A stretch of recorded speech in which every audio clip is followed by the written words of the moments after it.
Okay, thank you very much to all the speakers. I think it was really interesting, and we would be very, very interested in knowing much more about all of what you were explaining us.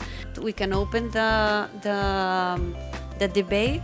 It was extremely interesting to me, the fact that your rehabilitation projects, it was done through a body, a public body, that it was engaged to participation with the community that was going to receive the benefits of that rehabilitation. Extremely interesting, but my question or point of debate will be, since we have to rehabilitate such a big part of our cities, and we lack resources, and we will have to find some way to industrialize this process, how can we combine bottom-up and participation with standardization and industrialization of these processes? Bottom-up processes take time, take longer time than doing it top-down, no doubt. Let's not pretend it's not. They do take time, but they are financially more efficient. Because, well, let's imagine if you go and buy your own house, you do it better than your real estate agent because you know the family needs and the family income. And what about these collaborative initiatives that we have heard about? Are there initiatives like that in other countries that you're representing here today? Like, for example, in Eastern Europe, is it possible now to find this kind of associations that try to search for other possibilities to solve the housing problem? So there is definitely a lot of those things going on a case-by-case basis. It's just that it's not, it's not major, it's not scaled, and it's not mainstream.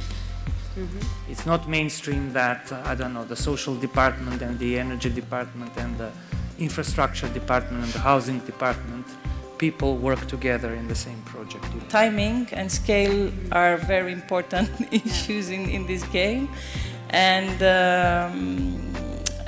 we mentioned many times that some processes need time to mature, to grow, to create a culture, to put all players in the discussion, to get agreement, to educate.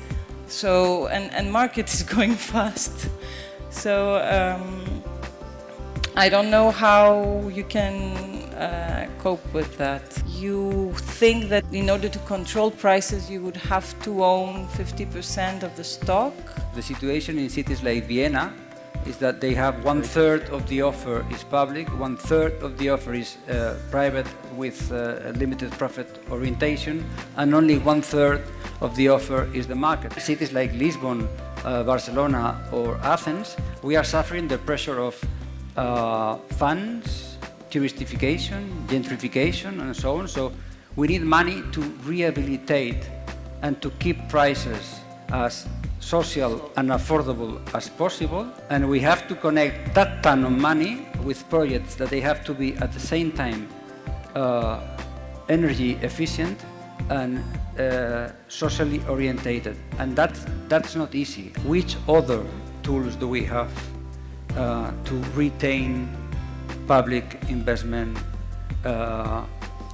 as much as possible within the scope of social and affordable prices in the context of rehabilitation? We just put it in the law that the municipalities can take possession of any private houses if they are unjustifiably empty. Thank you very much, first of all, to the speakers for your contributions, and also for the audience with your participation on this debate. Thank you very much.